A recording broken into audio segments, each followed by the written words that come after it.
so now another question. This question. I don't know why you want to know this. Right? Was Cain saved at the end? Who is Cain? Do you know who is Cain? Abel and Cain, Adam's first children. Who killed who? Huh? Cain killed Abel. Don't mix it up, huh? Cain is the one with the cane. That's how I remember. Right? Cain killed Abel. Alright? So now, this person wants to know, was Cain saved? Now, why did God reject Cain's offering? Do you remember why? Why? Jesslyn, why did God reject Cain's offering? Was it like in vain? It was in vain. Why was it in vain? Oh, actually, Jason asked that question the other night, right, Jason? You're asking why did God not accept Cain's offering? So you want to try? No. Okay. Okay. Why did God reject Cain's offering? Turn to Genesis chapter 4.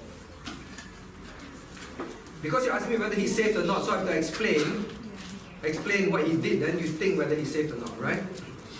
Genesis chapter 4. Okay, so Genesis chapter 4 verse 1, and Adam knew his wife, Eve his wife, and she conceived and bare Cain and said, I have gotten a man from the Lord. And verse 2, and she bare his brother Abel. And Abel was a keeper of sheep, but Cain was a tiller of the ground, his farmer. Verse 4, in the process of time it came to pass that Cain brought of the fruit of the ground an offering unto the Lord.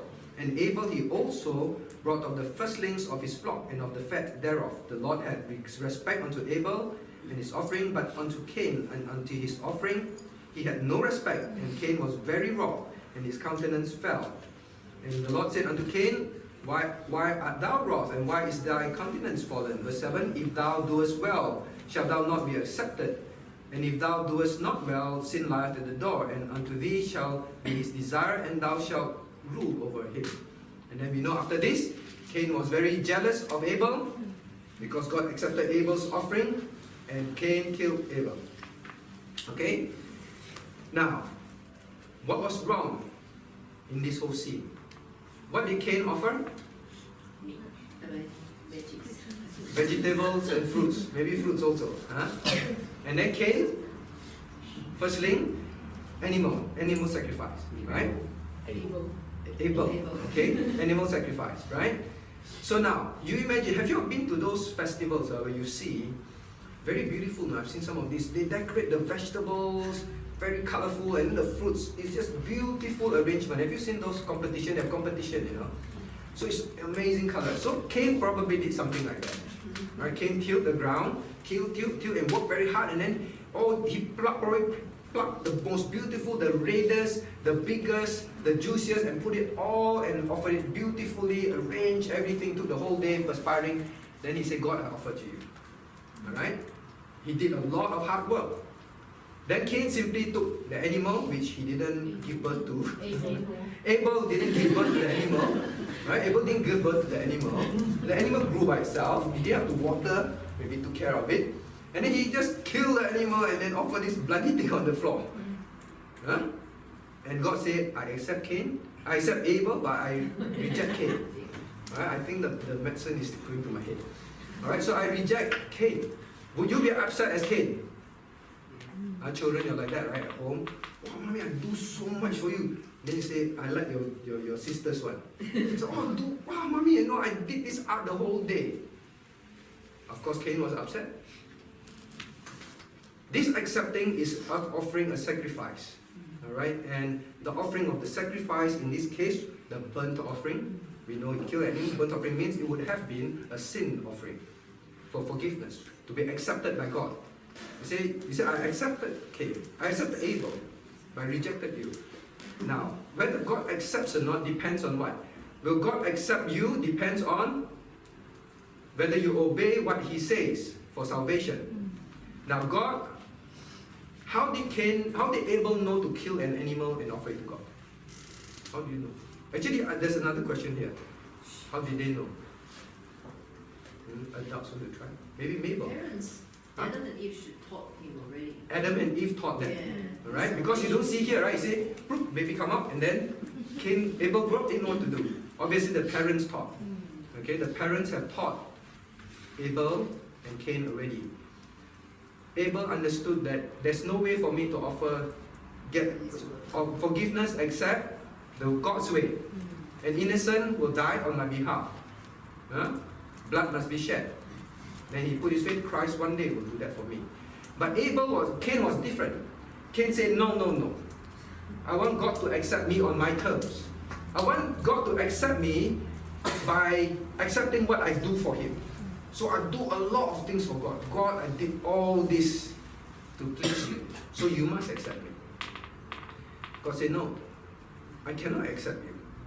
The only way for me to accept you, to save you, is that you put your trust in what Christ will do for you. Not put your trust in what you do yourself to God. So works cannot save us. Understand that? Okay? So now, in view of that, do you think Cain was saved? Cain wanted to put his trust in what? His own works. Right? Now, how do you be even more clear that Cain was likely not saved? Likely. Okay, we can't say 100%, but likely.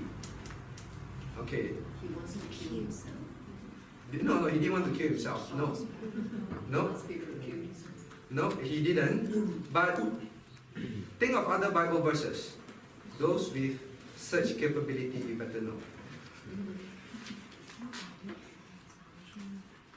Are there other verses? Hebrews 11:4. Okay, let's turn to Hebrews 11:4.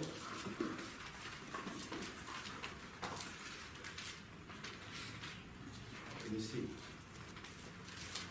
Can you read for us? By faith Abel offered unto God a more excellent sacrifice than Cain, by which he obtained witness that he was righteous, God testifying of his gifts, and by it he being dead yet speaketh. Okay, but that proves more that Abel was saved. Yeah, to some extent you're right. It may say that, okay, then he was the righteous one. Cain was not. Any other verses?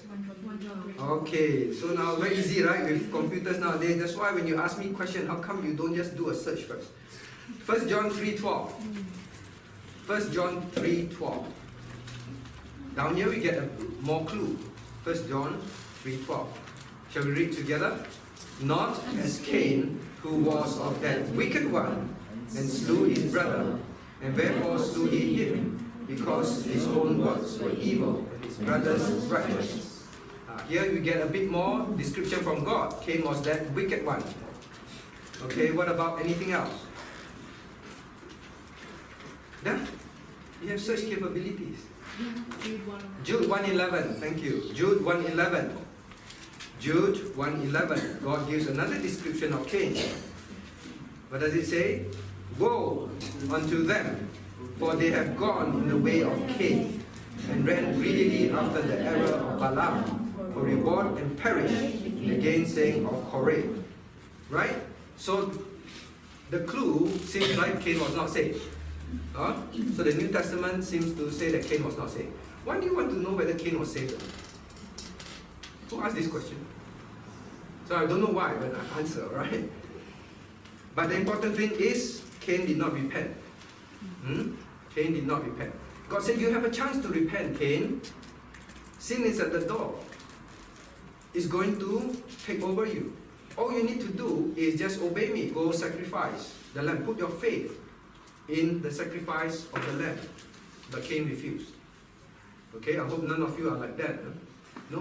I want to go to heaven by my good works. I will obey God. I will go to church. I will give money to church. I will serve God. Based on that, God must take me to heaven. Cannot. It's purely asking God to forgive us. God, please forgive me. And then after that, you obey God because you want to maintain your salvation. If you obey God, disobey God, suddenly you lose your salvation. No, right? You want to obey God because you want to please God. You want to show Him that you love Him. That is why you obey God. Not to maintain your salvation. Alright? So I hope young people, that's very clear in your heart. Understand your salvation.